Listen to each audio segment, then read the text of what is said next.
Hey guys, today I want to do a little quick review on I guess it'd be My Light.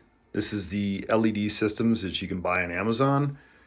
And just to give you kind of a brief synopsis of what's going on here, my darling dear wanted a walk-in closet, and since I'm such a good, boyfriend, I oblige. But I wanted to do it a little more custom with a little bit more pop chic, I guess you could say, right? So I wanted to do an LED system. So I've done a lot of LED systems in the past. First thing I want you to know is you do need to make sure you engineer your LED system accordingly, that you're using the proper power supply, which power supply is covered up, but it's in that white box there behind the wall, and it's a 25 amp wall, and it's a 25 amp Meanwell. I recommend Meanwell power supplies, and it runs off of the light switch to kill the power to the power supply right here. So when you come in, it'll just flip on like a regular light. But back to the Me Lights. So these are My Light. These systems have controllers that go in line with your LED system that wirelessly function. So you can put this anywhere. You can stick it to the wall. You can have it on your desk. You can use different remotes. They come with multiple different kinds of remotes. But this is how it works. So when you walk in, this one particularly has 4 zones. When you turn one of them on, it'll turn on the particular zone lights, which with this one right here actually is 12 volt. We have the little miniature floodlights, or spotlights, I mean, that you can also buy on Amazon. And then we got the a large size 2-inch floodlights above the rails. Those are 12 volts. I have a puck in there that decreases the voltage from 24 to 12. That's on one circuit. Now the next circuit, when you kick it on, and by the way, you just touch this, it's glass.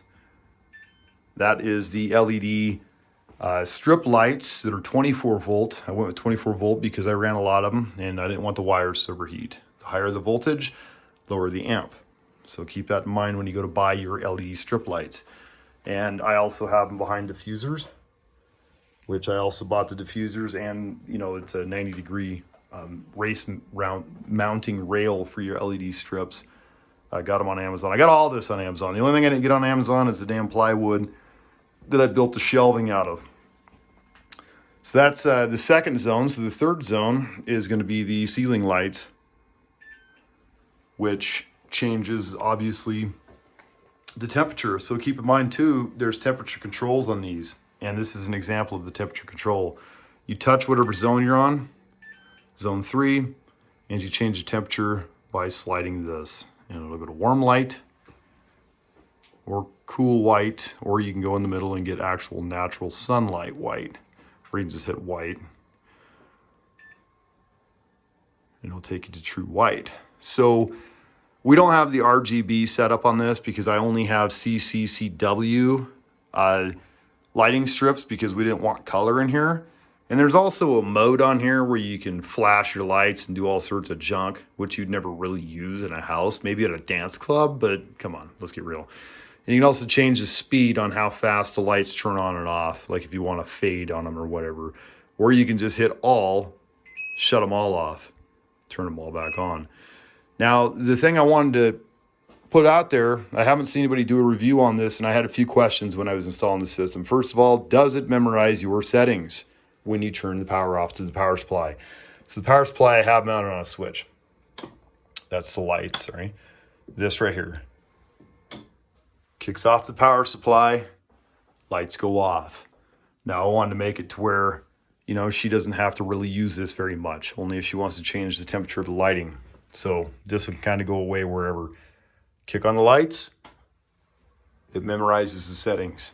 So that is a great feature that it has. It memorizes settings. It also, the zone lights are really cool. Like if she doesn't want to have her main spots and floods on, she can turn those off. Whatever she wants to do. If she wants to fade the lights off, it's real easy to do with this system.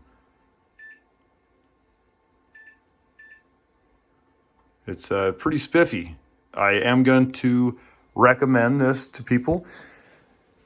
I can tell you, since it's low voltage, there's particular codes, and I'm not an electrician by any means, I know my way around electrical. I can wire whatever, but when it comes to codes, I don't know if these are up to code compliance or not. Low voltage kind of falls into a category of not very much enforced. I think that will change in time with the more and more LED systems that you're seeing installed. You don't need to have 110 to them. They can run off of low volt just fine. So this is it's a good system. It really adds some dynamic to her closet. It's not, her closet isn't finished yet, but you know, the lighting is. So it does increase, I guess, the pleasure of her own little sanctuary where she likes to keep all of her cute dresses and her sexy outfits and stuff. So overall, the whole review on this for the MeLite or the MyLite is a good one. I give it 4 stars out of 5. The only reason why I'm giving it 1 star short is because of the kind of the, I don't know, the clumsiness of the system. Like this particular box here, it runs on batteries, which is fine, but it doesn't mount to your standard low voltage box or a high voltage box. You have to buy a separate box. But since this is a battery model, you can just surface mount it and it's fine.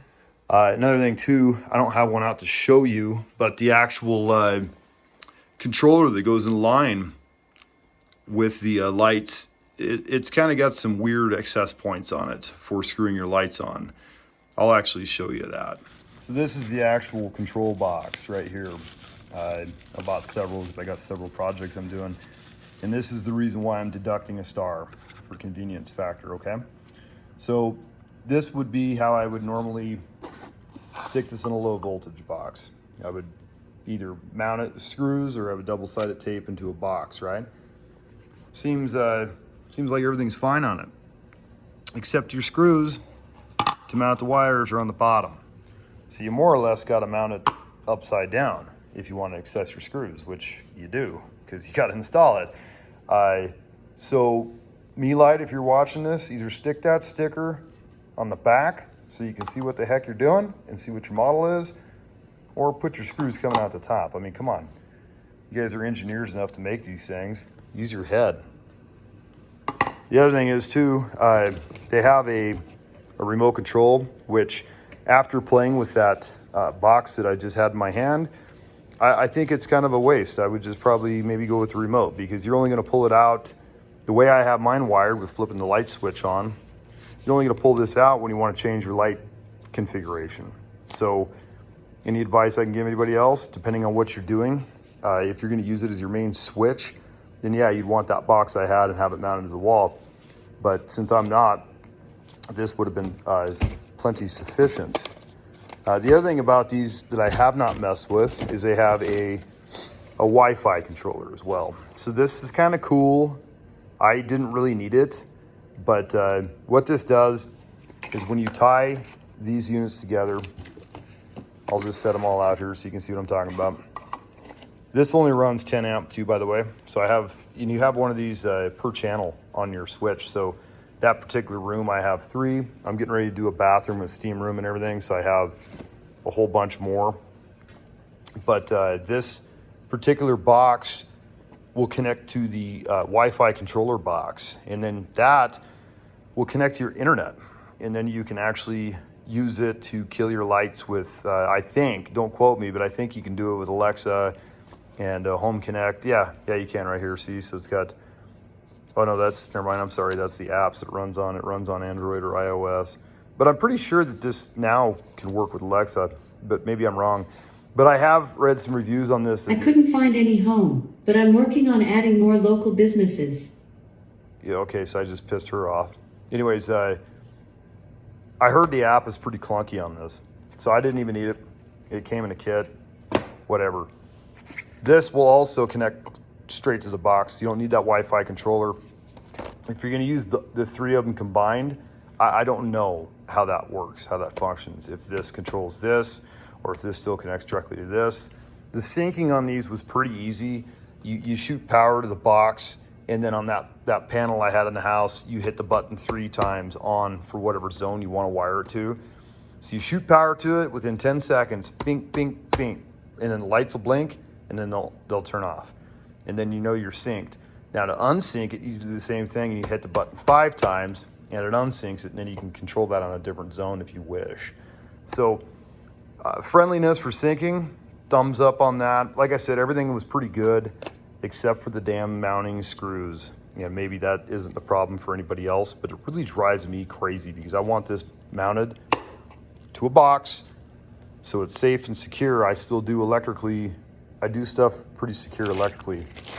Keep in mind too, when you go low voltage, you are no longer protected by your circuitry in your home. You need to have fuses in line. Automotive fuses work fine. I put 10 amp on these because these are 10 amp boxes. I actually might eventually change them to a little bit lesser of an amp. Also keep in mind too, the wires on these LED strips, they are very thin. I don't even know what they are. I would say probably 30 gauge. They're so puny. It's embarrassing. So if you're planning on stringing these together, like bouncing off of the back of another one, bad idea. Very bad idea. The wires get super hot. They will melt. They'll burn out. Don't even think about that. Also try to keep your voltage high. 24 volt is a lot safer for amperage on these little tiny wires. You know, using Ohm's law, you can figure out your amperage quite easy by the wattage and the voltage. And just, you know, I recommend 24 volt unless you're doing a short string, then 12 volts more convenient because all the power supplies are cheaper for 12 volt. But these are good for whatever voltage. You know, they'll still fry. They go off of amperage.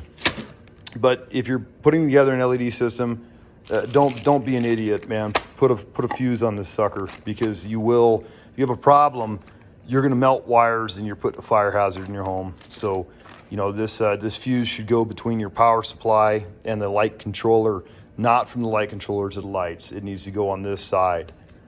So keep that in mind when you're building your system. Another thing is too, most of the LED lights that you buy, they say they're 110. Like this one's 110, which, come on, China, what the freaking crap is that connector? But anyways, what I do is I buy these and I just cut them and I wire them directly into my power supply. This is actually a 12 volt light. Works great. This sucker draws some amps. You can also find these on Amazon. This was the YGS Tech 3-watt LED down light. The lights that I'm running, particularly here, is the 600 LED warm cold strip lights. They put off a pretty good amount of light. The spotlights that I was running is the warm dimmable LED 1.5 watt 6-pack. These are the warm 3000K. So hey, I hope my review can help people out because when I was doing this whole thing, there was a crap ton of none information online, just none. It was actually kind of embarrassing. But these things are inexpensive, and I recommend them. I think they're a decent product. So have fun with your wiring project. Also, by the way, this is mode sequence on the My Light. You can see it change in colors from cool to warm. And you can change the speed on that right here on the panel where it says speed. So since I did that last video, I discovered this, and you can turn it up as fast as you want or as slow as you want, which is actually a cool feature than I expected. So once again, a couple thumbs up on that. And yeah, so you can make your LED light projects turn out pretty good with just a little bit of time and effort and figuring out what lights work best for your situation. I know this total project in here, I think, set me back a little bit, probably about $200, I'd say, for all the lights, controls. Well, power supply, I guess probably about $250 with the power supply. But I do recommend getting a pretty good power supply if you do something like this. Always hope you enjoyed.